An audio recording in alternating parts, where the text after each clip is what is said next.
A poor girl mistook a millionaire CEO for a scammer, and what he did next shocked everyone. Before we start the story, tell us in the comments, which city are you watching from? Enjoy the story. Louisa Morris had just walked out of the little chocolate shop in the airport lobby. It had been her last job interview of the day. And just like the three before it, it ended with a polite no and a motivational flyer about never giving up. She walked through the terminal with her backpack hanging off one shoulder, her dignity slipping down her cheeks in the form of tears. Great idea coming to the airport to look for a job. Next stop, selling candy in the parking lot, she muttered. She was about to go through the last automatic door when something caught her eye. An older woman, maybe in her 70s, was struggling to pull a rolling suitcase and carry a heavy purse. A man in a light dress shirt and dark sunglasses was approaching her from behind, with a look that Louisa immediately judged as super suspicious. He leaned slightly forward and reached for her bag. She acted on instinct. "Hey, let go of her, you crook!" she shouted, swinging her backpack like it was a secret weapon. Before the man could react, Louisa slammed the bag into his back with all her strength. "Ow, what are you doing, you crazy lady?" he yelled, stumbling forward and grabbing his ribs. "Scammer! You're trying to rob this lady. I saw you! Someone call security." The older woman's eyes went wide. Her suitcase tipped over and a pack of cookies fell from her purse. "Rob me? He was just asking if I needed help." The man slowly turned around and took off his sunglasses like he was about to give a lecture on being falsely accused. "Help me understand. You thought I was a thief?" "Of course I did. You look just like those guys in scam documentaries. Who wears sunglasses inside an airport?" "People with style. And migraines," he replied. "Don't you think you're going a little overboard? And don't you think you should keep your distance from defenseless old ladies?" "Defenseless? That woman just offered me her self-defense cane. I'm traumatized." The lady watched the argument like she was enjoying a live reality show. "Young people, if you want, I can bring you both a coffee so you can settle this more calmly." The man sighed and reached into his blazer pocket. "Look, before you accuse me of organ trafficking or something," he said, holding out a business card. "Dylan Miller, CEO of Miller Enterprises. I'm not a thief." Louisa took the card slowly, still suspicious. "This card looks too fancy to be fake," she muttered. "But I'm still not totally convinced." "I got hit with a backpack and still have to prove myself?" He raised an eyebrow. "Tell me, do you attack a lot of people during the day, or am I just special?" "Only the ones who look like charming bad boys with criminal potential." He gave a short laugh. "Oh, so you do think I look charming? That's progress." She crossed her arms and looked at the card again. "Dylan Miller? Really a CEO? Google me. But maybe wait a few hours. If there's a headline like 'Man attacked by stranger at airport,' it's probably about me." She gave a small half-smile. For the first time, she started to relax a bit. "All right, sorry. Kind of. I'll accept your partial apology," he said, putting his sunglasses back on. "And believe it or not, this was the most fun I've had all week." Then, with a small wave, he calmly walked away. Louisa just stood there, holding the card, her face burning with embarrassment and a hint of laughter. The next day, she had already walked through half the city handing out resumes. The other half, stuffed in her backpack, wrinkled, sweaty, and ignored. She sat down in a small coffee shop near the bus station with a cold buttered toast and a coffee that tasted like it was brewed back in 1998. She rested her forehead on her hand and let out a dramatic sigh that nearly turned into tears. "Is that a gray cloud floating above your head? Or is it just me?" She slowly looked up, and there he was. Dylan Miller. Same blazer, sunglasses hanging from his shirt collar, a small smile, and a tray with a cappuccino and a croissant. "Are you following me?" she joked, surprised. "Actually, I came to grab some coffee. But it turns out the crazy lady from the airport likes coffee too. Can I sit down?" Louisa didn't say anything. She just motioned toward the empty chair. He sat down and looked at her. "So, what brings you here, looking all lonely and like you missed the finale of your favorite show?" "Job hunting. Again, but the only offer I got today was a flyer for an online cooking course," she said. Do you know how to make coffee?" "If it's instant, I'm an expert. Why?" He took a bite of the croissant, deep in thought. "Because I need a secretary." And maybe you're right for the job. She widened her eyes. Are you crazy? We met yesterday, and only because I hit you with my bag. How does that qualify someone to be a secretary? Exactly. You react quickly. You've got good instincts. A bit extreme, sure, but you're not easily intimidated. That's rare. Dylan, I don't even know if that's your real name, he laughed. Look me up on Google. And while you're at it, think about the offer. Temporary position, supporting a humanitarian project, fair pay, housing included, and no bag swinging, please. She hesitated. Okay, maybe I'll think about it. Great, he said, grabbing a napkin and writing down his number. Call me tomorrow or stop by my office. Just don't bring the bag. Louisa held back a laugh. Maybe he was nuts. Maybe she was too. But for the first time in days, it felt like something different was about to happen. The next day, Dylan's scribbled number was still in Louisa's bag. She'd barely slept, her mind racing. Secretary to a millionaire CEO I hit with a bag at the airport. Definitely wasn't on her career plan. But there she was again, walking around the city with the same old resume and the same tired smile for the same old "we'll be in touch" responses. Around 10 in the morning, she stopped in front of a newsstand and, out of pure curiosity, looked at a business magazine. It didn't take long. Dylan Miller, the youngest and most mysterious CEO of the decade.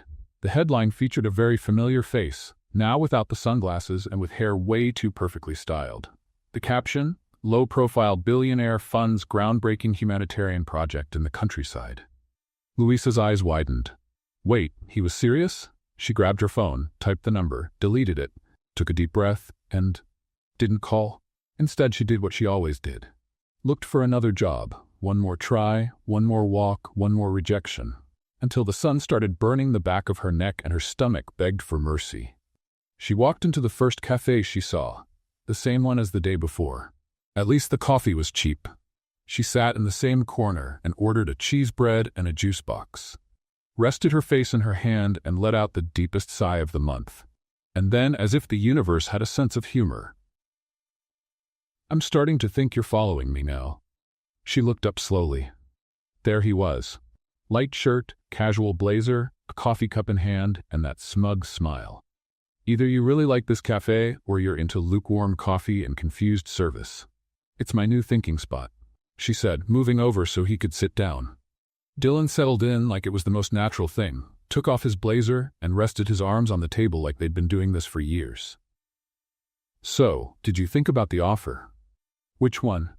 Being your lightning-fast secretary, or running off with you to a desert island and living off coconuts? The first one. He smiled. We'll talk about the second later. She let out a short laugh. I'm still trying to figure out if you're serious or if this is some sort of social experiment. I really do need a temporary assistant. I'm heading out to support a project in a rural area. It's remote, not easy to get to, and I need someone to help with translations, scheduling, and, well, just a reliable human presence. Translations? I only speak basic English, soap opera Spanish, and pizza menu Italian. That's already more than the last two assistants had. One of them thought bonjour was how you say good morning in Japanese. She laughed, then sighed. Stirred her juice with the straw, deep in thought. Dylan, I don't even know you. Like, at all. You showed up out of nowhere, confused me, made me laugh, but I'm not exactly the ideal person for something like this.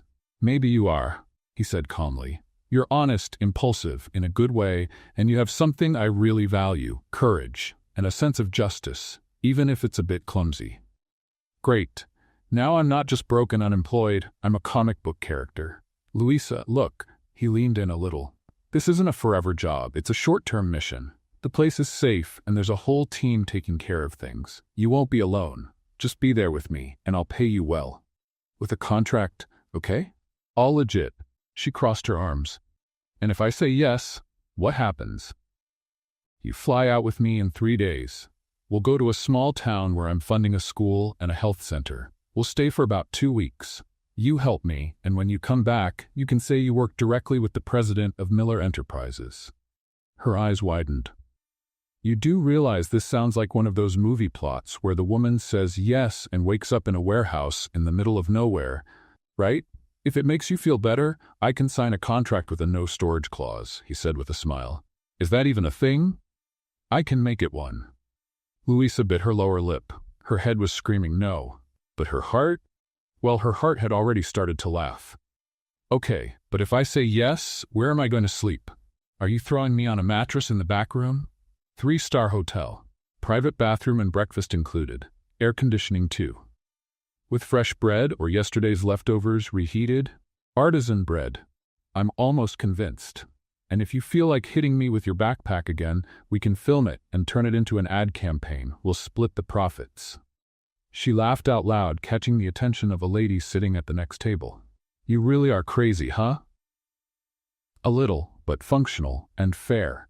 She looked him in the eyes, and for the first time, she saw something that wasn't arrogance or a practiced charm. It was honesty. I don't have fancy clothes or experience with CEOs. I don't even know how to speak all proper. And that's exactly why I trust you. Louisa took a deep breath.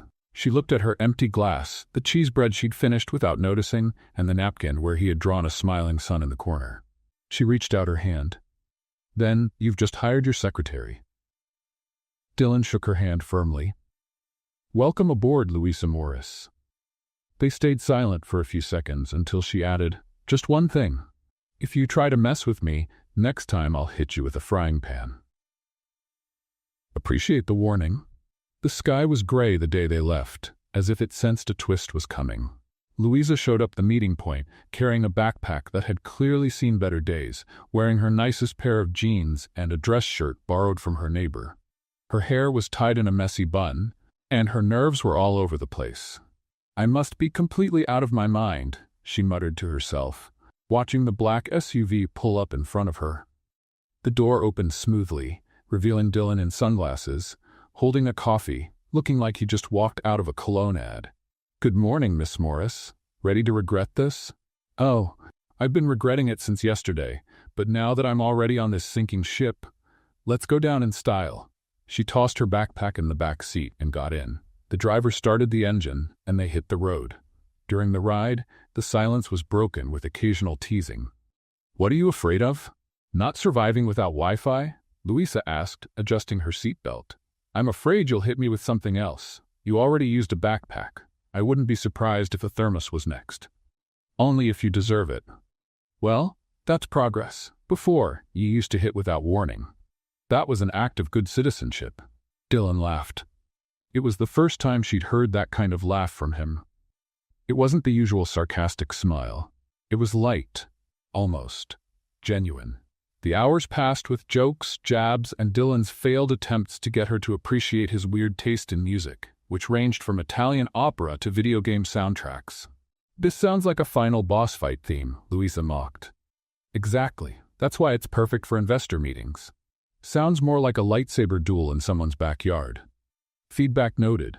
Just so you know, I've lost business partnerships for less. So you're more sensitive than you look? And you're sharper than you let on. When they arrived at the small town, they were welcomed by the local team working on the school and medical center. The place was simple, with dirt roads, colorful houses, and kids running around flying homemade kites. Louisa got out of the car and looked around, surprised. This place is beautiful. And it needed help. That's why I'm here. You mean you're doing all this out of kindness? Dylan shrugged. I'm not that noble. But I grew up watching my grandfather help villages like this. I'm just trying to do my part, or pretend to be a good guy and earn some karma. You're strange. Thank you. They were taken to the house where they'd be staying, a 2-story place, modest but cozy.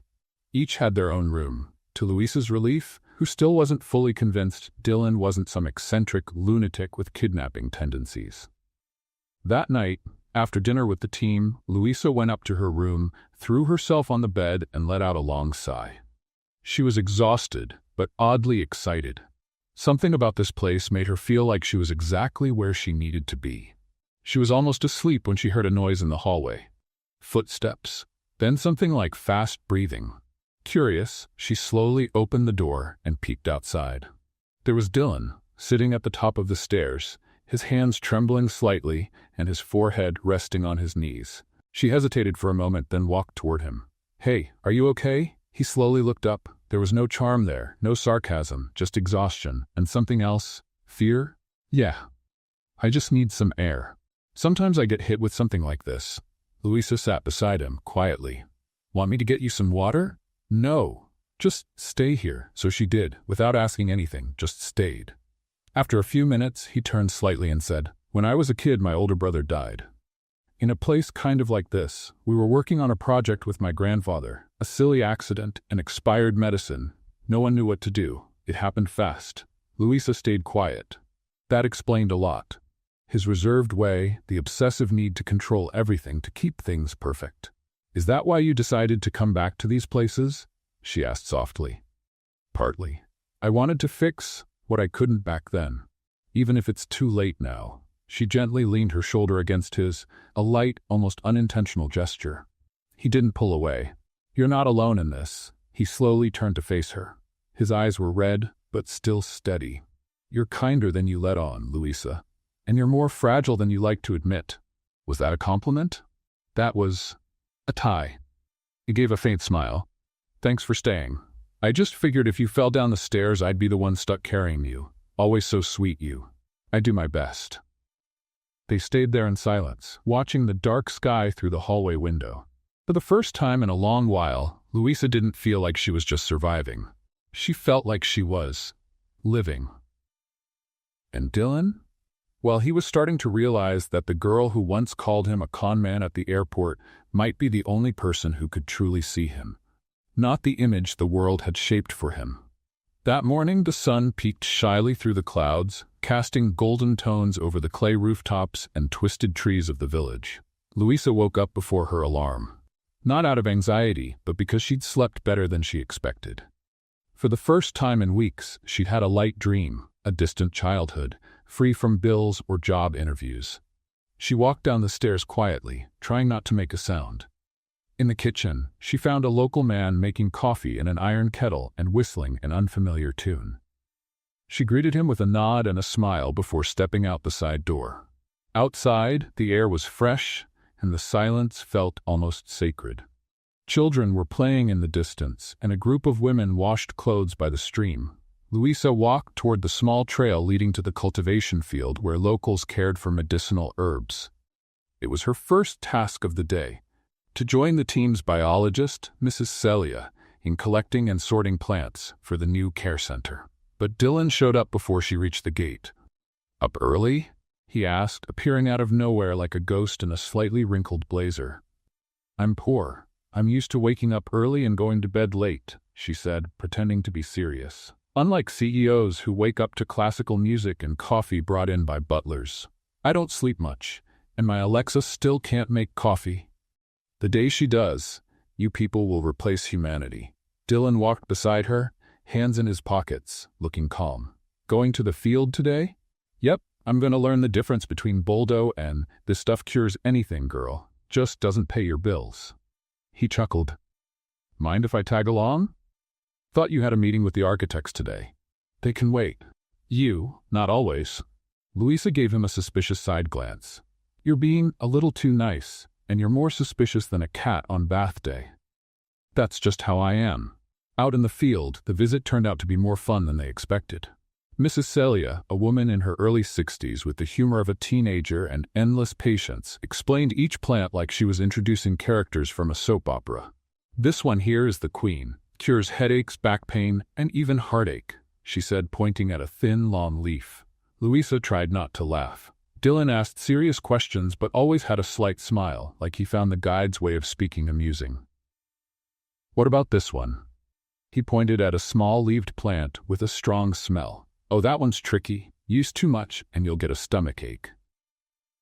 Use too little and it does nothing, just like some people." Louisa raised an eyebrow at Dylan, laughing. "Hear that? They just described you as a plant." "Well, at least I'm medicinal." "That's a step up," he shot back. During the walk, Louisa tripped over a thick root. She didn't fall, but twisted her ankle with a sharp crack. She tried to play it off, but the pain on her face said it all. "Ouch, ouch, I hate that plant." Dylan rushed over. "Sit down." "I'm fine. I just—" "Sit down, Louisa. No heroics. Not today." She sat down on a rock. Dylan crouched and carefully examined her ankle. His touch was gentle but firm. "It doesn't look broken, just twisted. It's going to swell a bit," he said, frowning. "It's okay. I can handle it." "Great," Then you'll let me carry you. What? Before she could protest, he had already picked her up with ease. Dylan, I've got 2 working legs, you don't need to. I know, but you've also got a serious case of stubbornness, and I'm the medicine now. That was cheesy. I do my best. She mumbled something under her breath, but didn't resist. She was tired. It hurt more than she wanted to admit, and deep down, being carried like that made her feel strangely safe, and small, and seen. Back at the house, Dylan settled her on the living room couch, grabbed a bucket of cold water, and made a quick cold compress with a clean towel. You know, you could have been a doctor, she said, watching how carefully he wrapped her ankle. I almost was. My parents wanted that. I wanted that. But after my brother died, I couldn't do it anymore. She stayed quiet, waiting for him to go on. He was everything I wanted to be. Smart, kind, he knew everything about first aid. On that trip, he was supposed to save lives, not lose his. And you think you failed? I'm sure of it, he said without hesitation. I was just a stupid teenager who thought money could fix everything. But all the money in the world didn't save my brother. Louisa held the towel on her ankle and looked at him. You know this isn't your fault, right? I've heard that, but I never believed it. Then hear it from me. It's not your fault, Dylan. Not even close. Your heart was in the right place, and now you're here, trying to fix the world with schools, doctors, food, time. That means so much more. He gave her a tired smile. You always say the right thing at the wrong time. And you always show up when I least expect it. Maybe we're just 2 accidents waiting to happen, or 2 messes that fit together. Their eyes met for a moment that lasted just a bit too long. A moment where no words were needed. Just quiet breathing, the towel dripping water, and a comfortable silence between 2 strangers beginning to understand each other. Thank you for taking care of me, she said. This time I took care of you. Next time, it's your turn. But no more bag swinging. Okay? No promises. They laughed together, as if laughing was the only way to say, I'm here with you, without actually saying it. The next few days in the village moved at a pace Louisa could only describe as bittersweet. In the mornings, they watched the school construction progress. In the afternoons, they helped the medical team stock the makeshift pharmacy. At night, sometimes, Louisa and Dylan sat on the porch steps, sharing stories about their very different lives. Hers, simple and full of everyday challenges. His, grand and weighed down by responsibilities few could see. Let's play a little game for those who only read the comments. Type Coquelet in the comments. Only those who made it this far will understand. Now, let's continue the story. Even though teasing had become their main way of communicating, it was clear they were growing closer, and it was also clear that the peace wouldn't last. On a hot Wednesday afternoon, the village was celebrating. A small shipment of donations had arrived, boxes of food, medicine, books, and toys for the children. Louisa was helping unload supplies when she noticed something odd. One of the local coordinators, a woman named Clara Ribeiro, always smiling and just a bit too observant, approached Dylan with a concerned expression. Mr. Miller, could we talk for a minute? Dylan nodded, serious, and followed her to the shade of a nearby tree. Louisa, carrying a box of toys, couldn't help but glance sideways. Not that she was nosy, of course, just observant. The conversation looked tense. Clara was gesturing a lot, and Dylan stood with his arms crossed, listening without interrupting. Suddenly, Clara discreetly pointed at Louisa. Louisa's stomach dropped. Dylan frowned, said something in a low voice. Clara insisted. Louisa forced a smile and kept stacking boxes, but her senses were on full alert. A few minutes later, Dylan walked over, his expression unreadable. Can we talk? The world seemed to slow down, she said. Trying to sound relaxed, he guided her to a quiet spot away from everyone. I was told that some of the donation money is missing. He started, straight to the point. And what does that have to do with me? Louisa shot back, eyes wide. They said you received the last shipment, and that you were alone with the supplies for a while before the inventory was done. Louisa felt her face flush. Are you accusing me? I'm not accusing, Dylan said quickly. I need to ask. I need to know. The words hit like a punch. All that time, Louisa had let herself believe he really saw her, that he trusted her. But there he was, hesitating, doubting. She took a step back, her chest tight. You know what's funny? Her voice cracked, but she didn't back down. You met me while I was hitting you with a backpack because I thought you were robbing an old lady. And even then, you laughed. You offered me a job. You brought me here. And now that someone points a finger at me, you stop and look at me like I'm this? Louisa, No, Dylan, I get it. She grabbed her backpack, the old one, the first witness to their story, and without looking back started walking down the dirt road toward the small town. Dylan just stood there, watching her go, not knowing what to say, not knowing how to fix something that maybe shouldn't have been broken in the first place. The walk back felt much longer without Dylan around. Every step weighed like she was carrying a bag full of invisible stones. Louisa tried to convince herself it didn't hurt, that it was just another disappointment in a long line of many. But she knew that wasn't true. Once she reached town, she found a cheap room for the night and the next day started looking for tickets to head home. Meanwhile, back in the village, Dylan started digging quietly. Something didn't add up. He checked records, talked to the volunteers, reviewed the makeshift security camera footage, and little by little, the truth came out. The coordinator, Clara Ribeiro, had been siphoning funds for months, and when she noticed Dylan getting too close to the locals, too observant, she used Louisa as a scapegoat. The realization hit him like a thunderclap. Dylan felt sick to his stomach. He had doubted Louisa, right when she needed him the most, when she deserved it the least. And now, maybe it was too late. 2 days later, in a roadside diner, the kind where coffee comes in oversized mugs and the soundtrack is a mix of off-station radios, Louisa was doodling on a napkin when she heard the bell above the door ring. She didn't need to look up to know who it was. Dylan. No sharp dress shirt, no expensive blazer, just jeans, a plain t-shirt, and eyes full of guilt. He walked over to her table like he was crossing a minefield. Louisa. She kept doodling on the napkin. Here to accuse me of stealing the sugar too? I came to apologize. She finally looked at him, in the eyes, and it hurt, because she still liked him, and because trusting him had hurt more than being accused. I found out it was Clara. She'd been stealing funds for months. She used you to cover it up. Louisa crossed her arms. Did you figure that out on your own, or did someone else have to knock on your door to clue you in? Dylan looked down. I was late, and I have no excuse. I just want you to know it was a mistake, a bad one. And I'm really sorry. She sighed.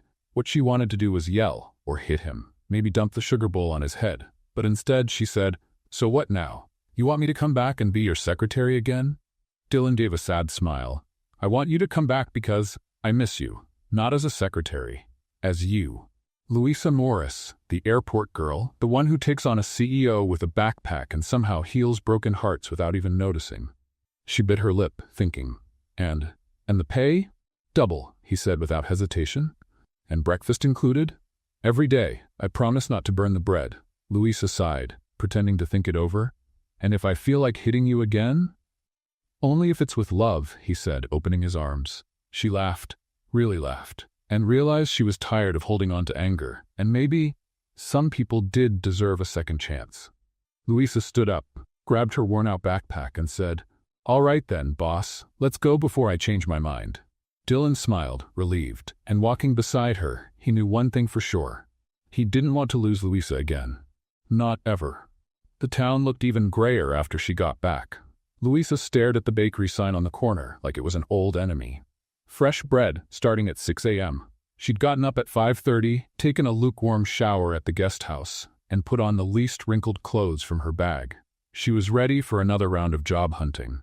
But unlike other times, something had changed. And she knew exactly what, or rather, who. Dylan Miller wasn't easy to forget. And it wasn't just because he'd burst into her life like a whirlwind in a pressed blazer. It was the way he asked questions no one ever had. The way he looked at her like he was trying to solve a puzzle. The way he listened when she talked about little things, like the best way to fry an egg without breaking the yolk. Louisa sighed, and then, without thinking, she stepped into the bakery.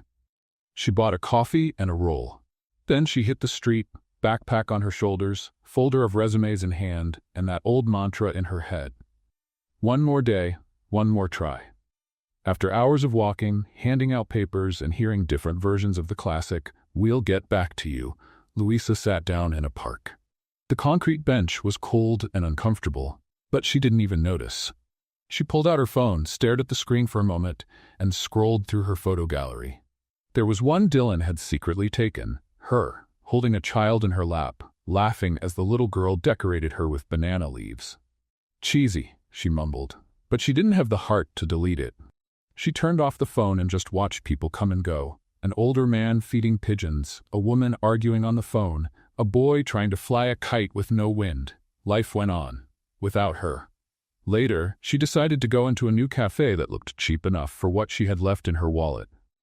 She ordered a cheese bread, a coffee, and sat at the last table by the window. She watched the street through the glass, the world moving at a pace that felt completely different from hers. And then, as if the universe insisted on placing them in the same scene, he showed up. Dylan, no blazer, no attitude, just a gray t-shirt, jeans, and sneakers that had clearly seen better days. He looked ordinary, almost normal. Louisa saw him before he saw her. She thought about hiding behind the menu, about leaving, about pretending to be someone else. But she couldn't. He saw her, stopped for a second, and smiled. A small, slightly nervous smile, like someone who knows they're stepping into unfamiliar territory. "Hi," he said, approaching carefully. "Do you follow cafes around, or is this some kind of movie coincidence?" "Coincidence. But can I sit?" She hesitated, then nodded. "There's cheese bread, but the coffee's weak. I'm not here for the coffee." He sat down slowly, as if she might change her mind at any second. "So you're back in town?" "Yeah." "And you?" "Came to take care of a few things. Get a little lost, maybe. Getting lost is easy around here. Finding a good job, not so much." He gave a half smile. "I figured you'd be working again by now." "I am, actively being ignored." They were quiet for a few seconds. Then Dylan said, "I missed you, you know?" She didn't answer. He went on, "When you left, the village felt different. The place, the people, even me. You don't seem like the kind of guy who misses anyone." "Maybe not. But you're not just anyone." Louisa looked away toward the street. There was a lump in her throat she didn't want to admit. "So is that why you came? To say you missed me?" "Not just that." He pulled a folded paper from his pocket and laid it on the table. "What's this?" "A map of a new project in the mountains. More remote, more complicated, but important. And I want you to come with me." Louisa looked at him. "You're asking me on another mission?" "It's not just a mission, it's an offer." She raised an eyebrow. "An offer?" "I want you to be my partner on this project, officially. Not as a secretary or an assistant. I want you to think with me, plan, build. I want you as my ally." That sounds like a lot of responsibility and not much pay. Same pay as always, but now with emotional bonus. She let out a short laugh. "Dylan, why me?" "Because you see what no one else sees, because you don't treat me like a CEO, because you make me laugh, and because, since you left, everything feels dull." She looked at him, long and deep, like someone searching for cracks in the words. "What if I say no? I'll wait a little longer. Then I'll show up at another cafe, and another, until you say yes. And if I say yes, I'll bring cheese bread every day, and you can pick the soundtrack for the trip." She smiled. "Even if it's country pop?" "Now you're really testing my generosity." They both laughed. The tension started to melt like sugar in coffee. Louisa picked up the paper, unfolded it, and studied the map. "It's far. Very. It's risky. Quite a bit. And you're not even sure it'll work." "Not at all." She folded the paper and put it in her bag. "When do we leave?" Dylan smiled like a boy who just got an unexpected gift. "Tomorrow, if you're ready." "I was born ready. Just took a few years of stumbling to realize it." He looked at her like he wanted to say something more, like he had something long held inside. But he held back. "Thank you for trusting me again. Don't push it. It's trust in installments. With interest, high ones." The next day, Dylan showed up at the guest house door with a rental car, a big backpack and a crooked smile. "Ready?" "Never. But let's go." During the trip, the scenery began to change. From the busy city to open fields, dirt roads, and finally, mountains. Tall, green, majestic mountains. "This place looks like something out of a book," she said, gazing out the window. "And it's about to become a new chapter." "Feeling philosophical today, huh?" "That's your fault. Mine? You make me deeper and more sarcastic." A perfect combo. They arrived at the village near sunset. The air was fresh, and the silence was broken only by birds and the sound of a distant waterfall. They were greeted by a small local team and taken to a simple wooden house with 2 bedrooms and a porch facing the sunset. "So?" Dylan asked as she explored the place. "I like it. Smells like a challenge. An old coffee. But we can fix that." That night they sat on the porch, blankets over their shoulders and mugs in their hands. "Louisa?" "Huh?" "Why did you say yes?" She thought for a moment. "Because I'm tired of chasing things that don't exist. And you." She turned to face him. "You're not perfect, but you're real. And I trust that. I trust you." Dylan smiled. Then in a softer voice, "What if I told you this project was just an excuse? For what?" "To be with you." Louisa stayed silent, then answered with a gentle smile, "Then let's make it worth it." And there, on that wooden porch, surrounded by quiet mountains and a sky full of stars, the two of them began something new. Not a plan, not a contract, but something rarer, a silent promise that what they found in each other mattered more than any deal on paper. Waking up to the sounds of nature was a rare privilege for Louisa. For a moment, when she opened her eyes and saw the rustic wooden ceiling of their new place, she forgot they were in the middle of a humanitarian project in the mountains. She almost thought she was on vacation until she heard a quick knock on the door. "Louisa, you awake?" It was Dylan. "Depends. Is there coffee?" "There's a kettle with warm water and a pack of crackers. Paradise is right there in the kitchen." "Then yes, I'm up." She got up laughing, put on sweatpants, and left the room. In the small makeshift kitchen, Dylan was wearing a floral apron, clearly borrowed, and stirring something in a pot with what looked like confidence but smelled like disaster. "Can I ask what you're doing?" "Oatmeal." "That smells burnt." "It's a rustic touch. Smoky." "Dylan, you're great at saving communities, but in the kitchen, you're a health hazard. Good thing we've got a cook on duty then," he said, handing her the spoon. "Want to try it?" Louisa looked at the spoon like it might be toxic, then chuckled and accepted the challenge. Tasty," she said, swallowing hard. "Tastes like childhood, abandoned." Dylan laughed, rinsing the spoon. "Okay, we'll call this a symbolic breakfast. The real food comes when the volunteers get here." After eating what they could and laughing just enough, they headed to the new construction site, a school made of wood and stone on what used to be an overgrown lot. The structure was starting to take shape, but there were still plenty of challenges. "That foundation looks crooked," Louisa said, pointing to the left corner of the site. "If it rains hard, this'll sink." "I noticed too. I called the engineer to recheck the numbers." "That's great, boss," she teased. "Learning to delegate. After you gave me a lesson on how to use a hoe without looking like a tourist, I figured I should listen more." "See? Living with me changes lives." "It does. Mine's already turned upside down." Louisa looked away but couldn't hide her smile. In the days that followed, a routine settled in. They woke up early, organized supplies, held meetings with the locals, and assigned tasks. At night, they sat on the porch and talked about everything, from international politics to rice pudding recipes. But something lingered in the air. A silent tension. A growing urge to close the gap between their chairs on the porch. A glance that lasted half a second too long. And then, on a rainy afternoon, while checking supply boxes inside one of the storage rooms, the unexpected happened. "Hey, hold this box, it's heavy," Louisa said, handing over a container of medicine. Dylan took the box, but it slipped a bit. Reflexively, he grabbed her with one arm, and his other hand landed on hers. Neither of them moved. The box hit the ground with a dull thud. Louisa looked at his hand over hers, then looked at him. "Why are you holding me?" "For safety." The box already fell. "I know." Silence. "So, still about safety?"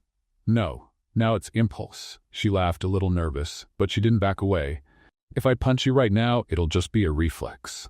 "I'll take the risk." He stepped closer. Their faces were so near she could feel the warmth of his breath. "Dylan, just tell me if this isn't the right time, and if it is, then I'll try not to ruin it." The kiss happened slowly, with hesitation and urgency all at once. It wasn't planned. It wasn't forced. It was inevitable. When they pulled back, Louisa still had her eyes closed, and when she opened them, Dylan's face was serious, but his eyes held a new kind of light. "Was that a mistake?" he asked. "No, but it's a problem." "Why?" "Because now everything's more complicated. Or maybe simpler. Do you always see the glass half full?" "I see you, and that's enough for me." In the days that followed, they tried to act like nothing had changed, but everything had. The way his arm brushed hers in the kitchen. The way she said good morning with a softer smile. The little jokes, the long silences. It was all telling. And then came the crisis. One of the village kids showed up with a high fever. Soon after, 3 more. The care center wasn't ready yet, and the doctor who was supposed to arrive that week was delayed due to logistics. Louisa jumped into action. She set up an emergency room, made makeshift beds with blankets, and worked with basic meds and thermometers. Dylan handled communication with the central team, trying to get help faster. That night, Louisa barely slept. She paced back and forth, checking on the kids, writing down symptoms. She felt the weight of the world on her shoulders, and even more because now that world was shared with him. Around 3 in the morning, Dylan walked into the room, eyes red from exhaustion. "How are they?" "Fever's under control for now, but I don't know how long we can keep this up. I asked for outside help. A volunteer group is already on the way. They should be here in the morning." "Good. Until then, we turn into superheroes." Dylan stepped closer and touched her shoulder. "You already are. You always have been." She looked at him, and for the first time since the kiss, she didn't look away. "I'm scared this whole thing could fall apart. That we'll fail." "You might fail at a lot of things, Louisa, but never at trying. And with you, what if I mess up with you? Then we'll mess up together, but I promise, I won't let you go." She smiled, tired but touched. "Thank you." "For what?" "For being here. For not walking away. It's not just the world that needs you, Louisa, I need you too." The next morning, help arrived. Doctors, nurses, equipment. Little by little, things came under control. By the 3rd afternoon, the kids were playing again outside and calm slowly returned to the village. Louisa and Dylan sat under a tree watching the scene. "You know, I almost left again?" she said, looking off into the distance. "When?" "That night with the fever. I felt so helpless. Thought maybe you'd be better off without me." "Louisa, but then I looked at you, running back and forth trying to help, trying to fix things, and I realized, you're scared too. But you don't run from it. And I didn't want to run from that. You're braver than you think. And you're more human than you let on." He took her hand, gently intertwining their fingers. "Louisa, I don't know how this ends, but I want to try, for real." "Me too. Even if it goes wrong, then we'll get it right by trying," he smiled. And so did she. And in that moment, under that tree, without any dramatic kisses or movie-style declarations, they made a silent promise that no matter what came next, they would face it together. Like 2 stubborn, brave, and slightly offbeat survivors of fate. Back in the city, everything felt louder, grayer, and strangely small. After weeks in nature, helping communities, and facing emergencies firsthand, walking through crowded streets full of honking and flashing signs felt almost offensive. Dylan drove in silence, eyes fixed on the traffic. Louisa sat beside him, watching tall buildings pass by the window, like she was returning to a world that no longer felt like hers.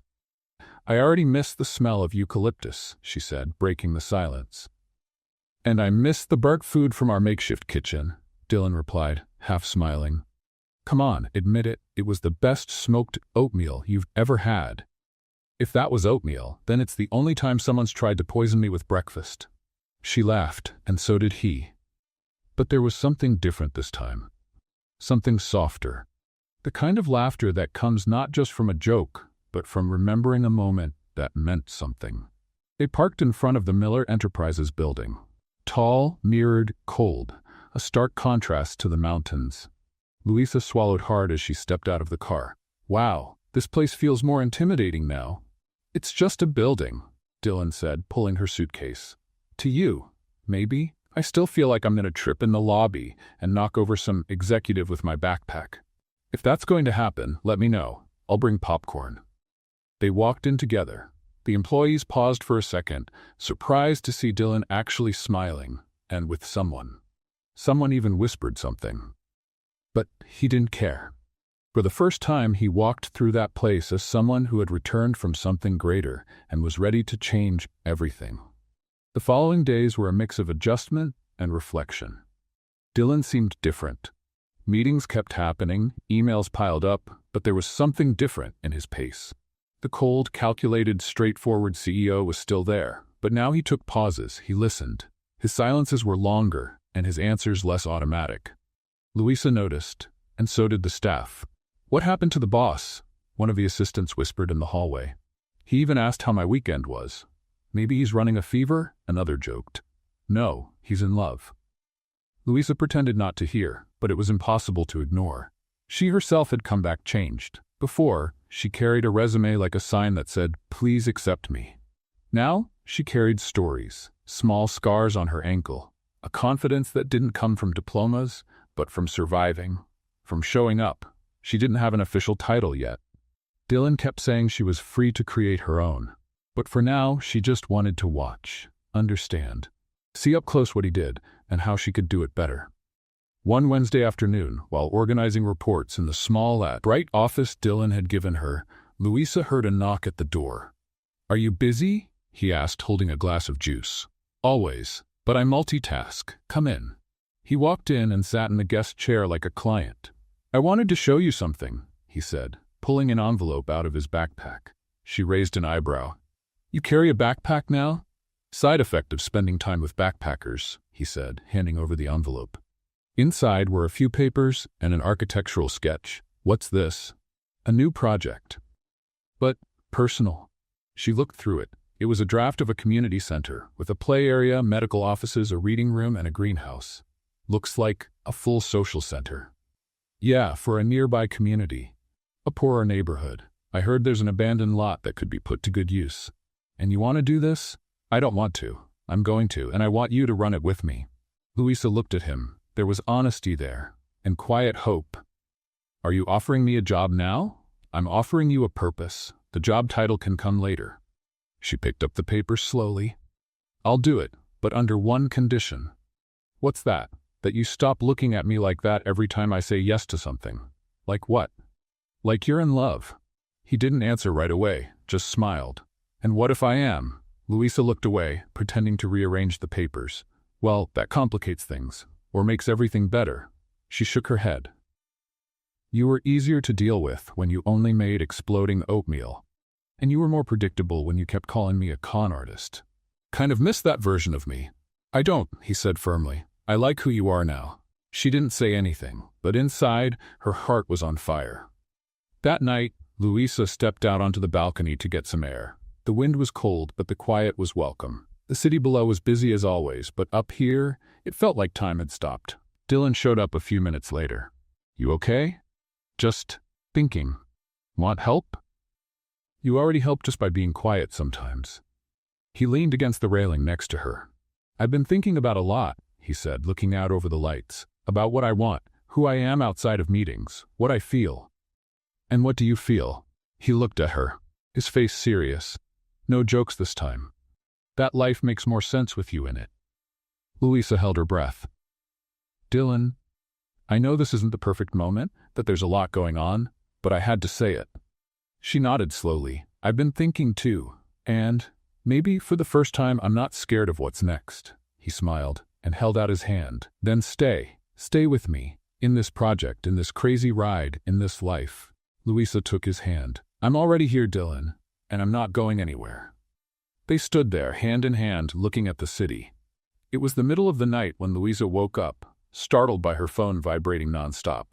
For a moment, she thought she was back in the village, about to handle another emergency with a feverish child. But no, she was in her small apartment, overlooking a completely unglamorous parking lot. The name on the screen blinked. Mrs. Amelia, doorkeeper of Dylan's building. "Hello?" Louisa answered, her voice groggy.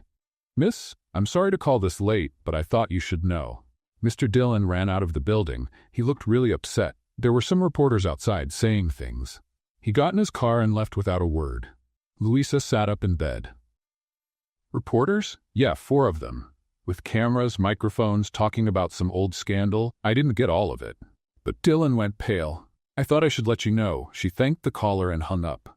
Her heart was racing, her head spinning. She thought about calling him, about going to the building. But something made her open her phone's browser instead. And there it was. Old scandal resurfaces. CEO Dylan Miller, accused of covering up failures in humanitarian projects funded by his company. Leaked documents reveal the truth. Louisa read in silence. Every word felt like a stab. According to the article, a project funded by Miller Enterprises years ago had serious flaws in the construction of a medical center. There were records of harmed patients, even one death due to medical negligence. The documents suggested the company had known about the risks and chose to keep them quiet. She knew this had happened before Dylan became CEO, but did he know? Had he chosen to stay silent? Her hands were shaking, her head was spinning. Memories of the village, the laughter, the promises made at the foot of the mountains, all tangled up with a fresh wave of doubt. Hours later, now morning, Louisa went to Miller Enterprises headquarters. The atmosphere in the building was tense, with people in impromptu meetings and reporters camped outside. Upstairs, she found Dylan's personal assistant, visibly shaken. He left before dawn. Didn't say where he was going, just told me to cancel everything. Louisa thanked her and walked into his office. It was empty, but there was an envelope on the desk with her name handwritten on it. Heart pounding, she opened it. Louisa, when I met you, I thought you'd be the most unpredictable part of my life. Now I realize you're the most steady part. Before this story grows any bigger, I need to step away. Not out of fear, but because this isn't about me. It's about the projects we still have to complete, about the people who need them to continue. If I stay, the media will turn this into a circus. If I disappear for a few days, maybe they'll focus on what truly matters. I didn't want to leave without saying something. But I also couldn't look you in the eye knowing I was letting you down. I'll be back soon. And when I return, if you're still here, I promise I'll tell you everything, Dylan. Louisa sat in his chair and read the letter 4 times. The words felt honest, but honesty sometimes wasn't enough, and she knew that better than anyone. In the days that followed, Dylan vanished. No emails, no messages. Louisa tried to carry on with the work. The community center was still a priority. But there were too many gaps. Gaps no one else seemed to notice, only her. The walls might have been standing, the plans underway, but inside, everything felt quietly incomplete. That's when she decided to look for the only person who might know where Dylan was, his grandfather, Mr. Benjamin Miller. She had briefly met him at an event, a refined, straightforward man with the kind of gaze that sees through lies. She found a number, made a call, and arranged a meeting. "You've got courage," Benjamin said as she arrived.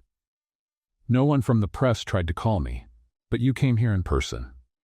I'm not here as a journalist.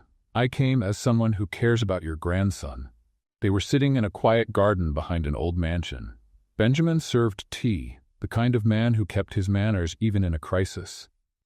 "Did he tell you about the 2015 project?" the gentleman asked. "No. But I read about it, and he disappeared before he could explain." Benjamin sighed. Back then, Dylan wasn't CEO, he was just an intern, sticking his nose where it didn't belong. When the problem started, he tried to report it, but the board shut it down. He was pushed aside. "When I took over the company from my son, I brought Dylan back, and he became the man you know." So he tried to stop it, and failed. And he's been carrying that ever since. The guilt, the helplessness, the thought that he should have done more. He doesn't disappear out of shame.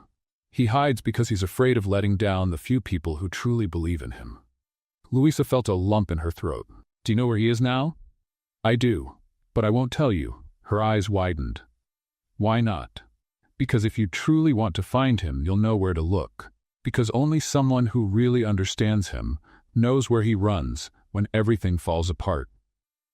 She left angry, and with a heavy feeling in her chest that only kept growing.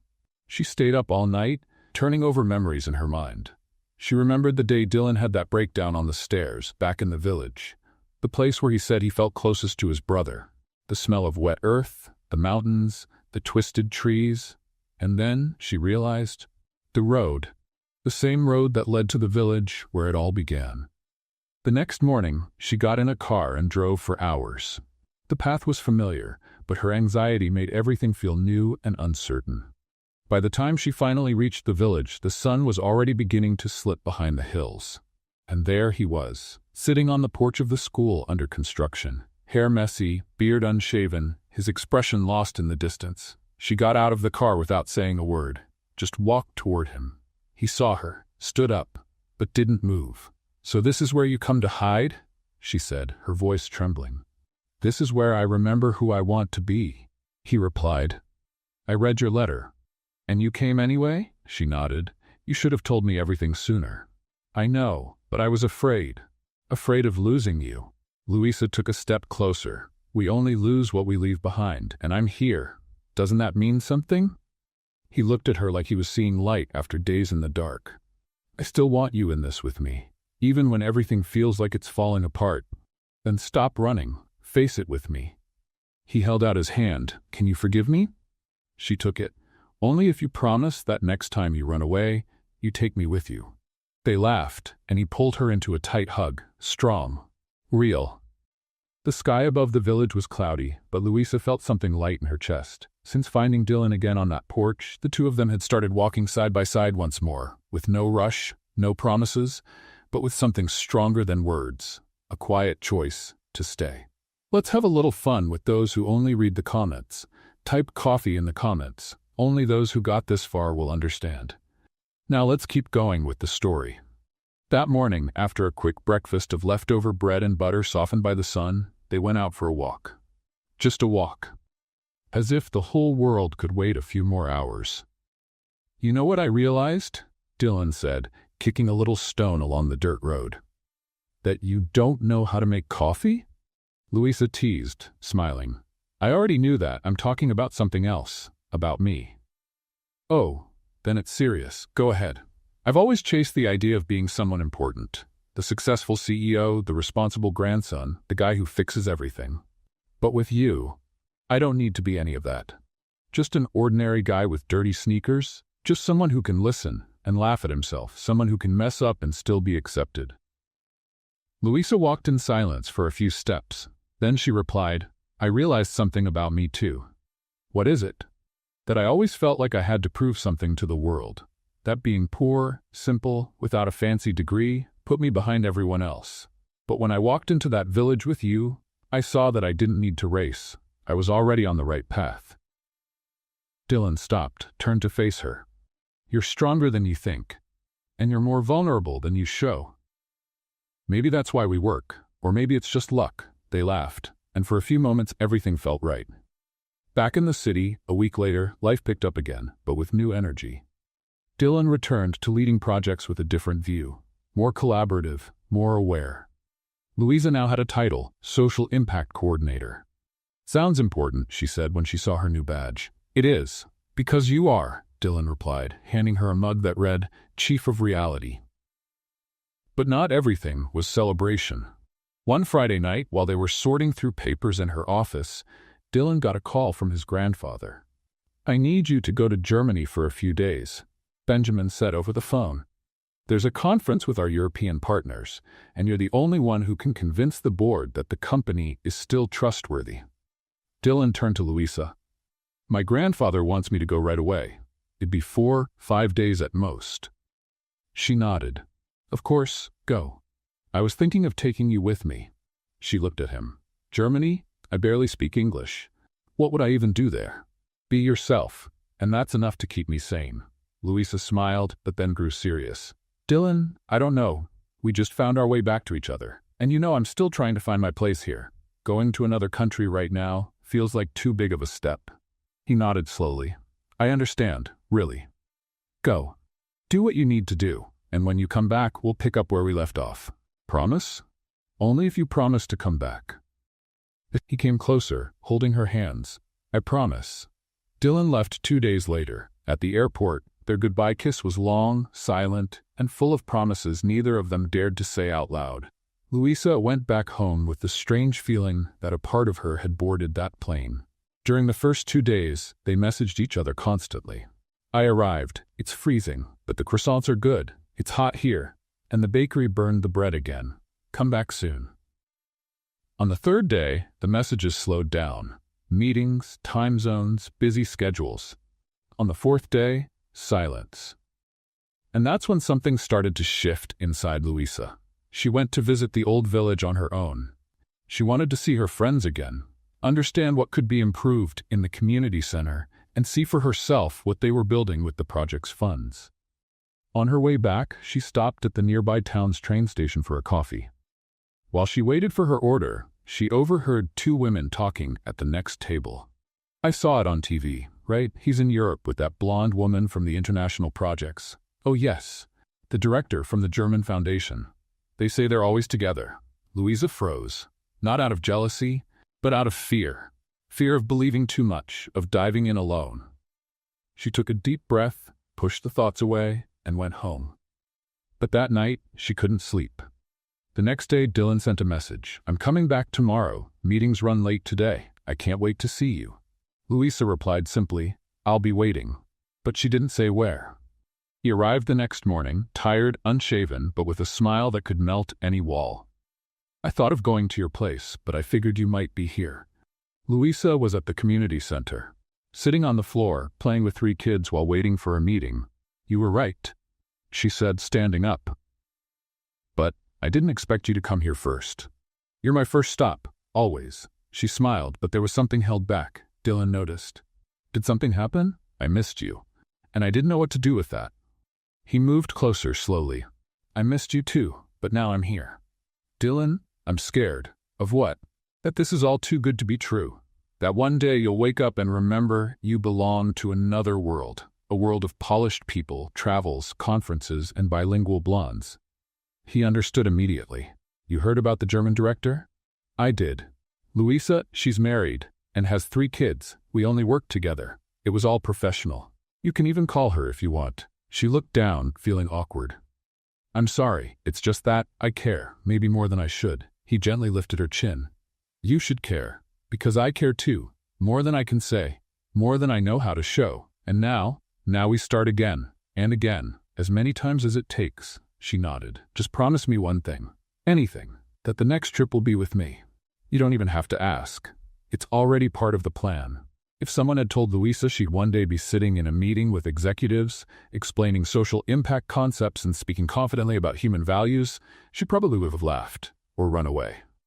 But there she was, wearing a white shirt, dark jeans, and the Miller Enterprises badge hanging proudly on her chest. Next to her, Dylan, focused, but with that little smile every time she spoke. Our goal isn't just to build buildings, it's to build belonging. Places that bring dignity, where people feel seen, Louisa said firmly, in front of a table full of board members. One of them, an older man with round glasses and a French accent, nodded. This is more than strategy, it's purpose, Louisa smiled, and Dylan, without saying a word, gently held her hand under the table. Later, in the elevator, she leaned against the wall and let out a breath. Was it awful? She asked. It was perfect. Dylan answered. You were made for this. I was made to carry heavy backpacks and chase down scammers, and ended up changing the direction of my life. So keep going. Sometimes it still feels unreal, you know? What does? All of this. Us, the projects, the feelings. Louisa, none of this is unreal. It's what we built. Brick by brick, word by word. She looked at him. And what about what we're still gonna build? Dylan smiled, but didn't answer. Not yet. The following week, they decided to take a break from the corporate chaos. They went back to the village where it all began. The project was running well, the school was open, the medical center was active, and the children happy. It felt like coming home. One afternoon, they walked up the hill where they had talked for the first time under the clear sky. This is where I truly saw you for the first time, Dylan said. And it's also where you made me cry for the first time, Louisa replied with a hint of humor. I made you cry? When you doubted me. I pretended it was fine, but inside, it felt like an earthquake. Dylan lowered his eyes. I still regret that.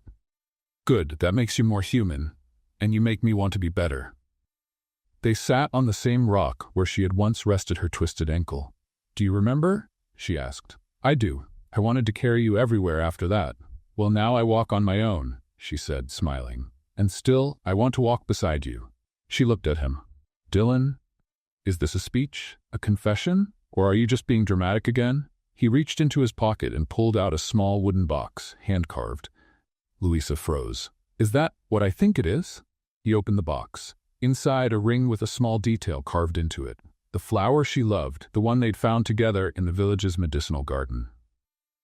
I thought about making a big gesture, but then I realized our story didn't start with anything fancy. It started with honesty, with stumbles, with courage, with a backpack and a misunderstanding. She laughed, tears already welling in her eyes. So I ask you, Louisa Morris, will you keep building this thing called love with me? She bit her lip, trying not to cry. Only if we build it with strong bricks. No patchwork jobs. Reinforced bricks, I promise. Then yes, I accept. He slipped the ring onto her finger, and the kiss that followed wasn't just sealing a promise. It was the celebration of two paths crossing in the most unexpected way. The wedding happened months later. No big show. Just friends, the village, volunteers, and the children as flower girls and ring bearers. Louisa wore a simple dress that seemed made of breeze. Dylan wore white, both barefoot, standing in the grass. During the vows, she said, "When I met you, I thought you were a con artist. And in a way, you were. You stole my peace, my quiet, and then my heart." Everyone laughed, Dylan most of all. He replied, "When I met you, I thought you were a mess. And I was right. But you were also the most beautiful and brave mess I'd ever seen. And in that mess, I found my place in the world." They kissed to applause, flower petals, and the warm smiles of those who had witnessed not just a union, but a transformation. The wedding was simple, but every detail held truth. After the ceremony, while friends still danced under yellow lights strung between old trees, Louisa and Dylan slipped away. They climbed the small hill, hand in hand, laughing, breathless, as if escaping into a world that finally felt right. At the top they stopped, still catching their breath.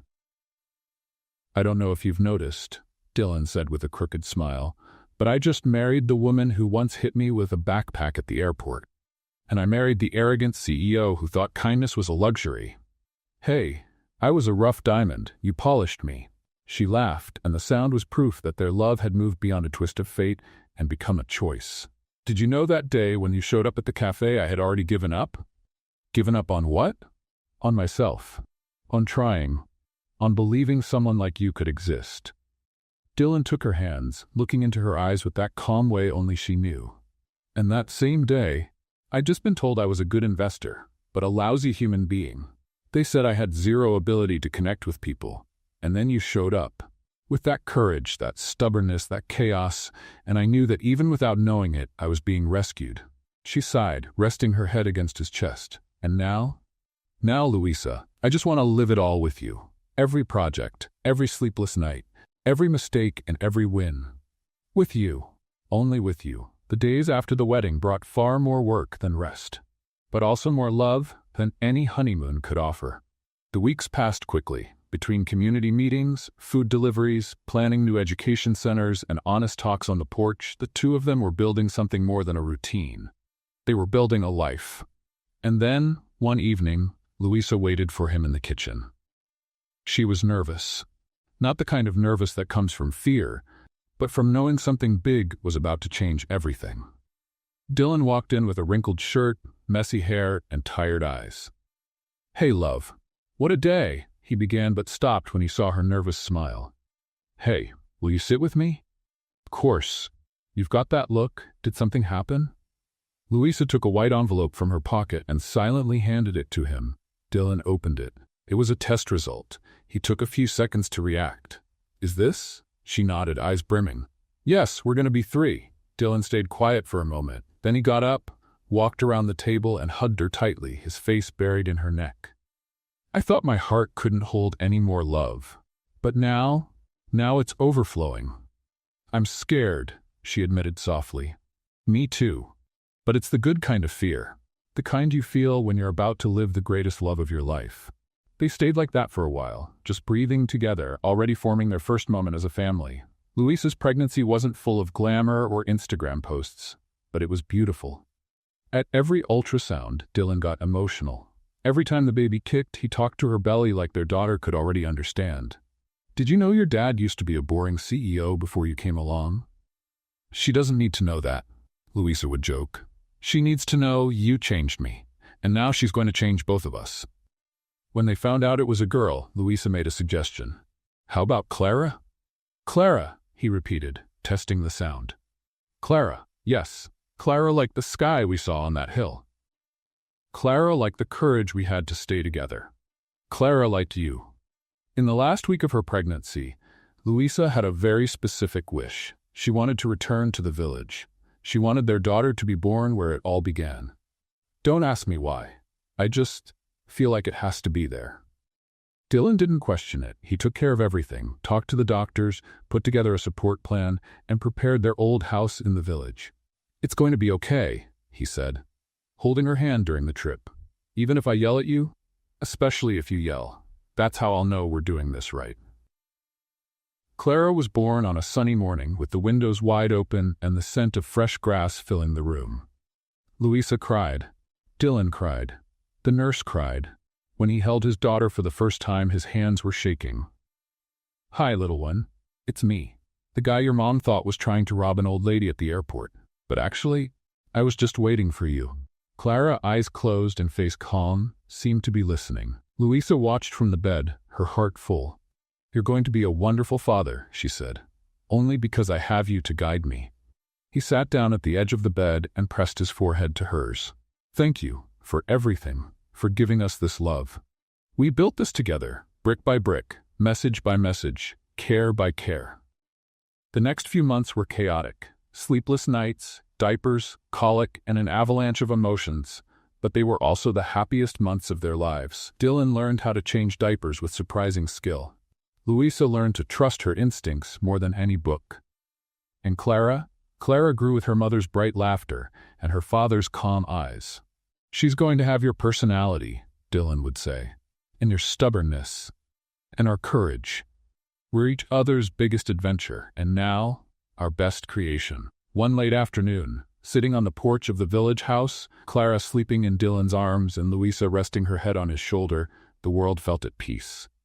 "Remember when you said you were a mistake?" she asked quietly. "I was a necessary mistake. No, you were the plot twist I didn't know I needed, and you were the lucky break I didn't know I deserved." She kissed him gently. "I love you, Dylan. I love you, Louisa, and I love everything we built. Even the hard parts, even the chaos, especially because of the chaos. Because it's in the chaos that we find out who really wants to stay." They looked at each other. Then they looked at Clara, sleeping peacefully, as if the world was too light to worry about. And it was, because now her world was made of love. From a mother who learned to love herself by being loved. From a father who learned to love by taking off his armor. From two people who met at an airport, between a backpack and a misunderstanding. And who now, there on that porch, were three. An unlikely trio, but absolutely perfect. What did you think of Dylan and Louisa's story? Leave your thoughts in the comments. On a scale from 0 to 10, how would you rate this story? Subscribe to the channel and turn on notifications to follow all our stories, and make sure to check out more touching stories by clicking right here on the screen.